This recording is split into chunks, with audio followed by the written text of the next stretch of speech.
J'ai été crucifié avec Christ et si je vis, ce n'est plus moi qui vis, c'est Christ qui vit en moi. Si je vis maintenant dans la chair, je vis dans la foi au Fils de Dieu qui m'a aimé et qui s'est livré lui-même pour moi.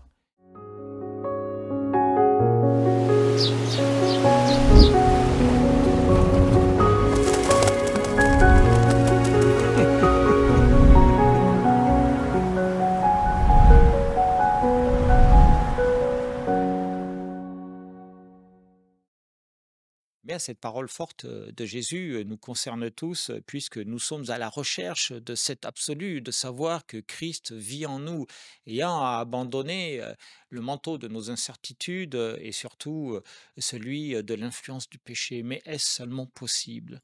Le texte nous dit que non, ce n'est pas possible. Nous ne pouvons pas soudainement ne plus être pécheurs, car alors nous n'aurions plus besoin de Jésus. Et c'est pour ça qu'il est important que Jésus vive en nous. Il nous est dit que, un peu plus loin, je ne regrette pas la grâce de Dieu, car si la justice s'obtient par la loi, Christ est donc mort en vain.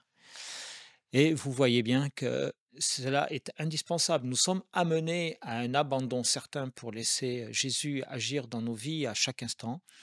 Et en même temps, nous devons avoir conscience de ce que la loi qui a été abolie par le sang salvateur de Jésus eh bien, ne nous libère pas entièrement, mais nous fait pointer du doigt où est le péché et nous tourne vers ce qui reste de la loi, c'est-à-dire les 10 commandements. Ces 10 commandements qui ont été donnés par Dieu sont une bénédiction pour chaque être humain et c'est déjà là un bon commencement pour affirmer que Dieu est en nous, n'est-ce pas?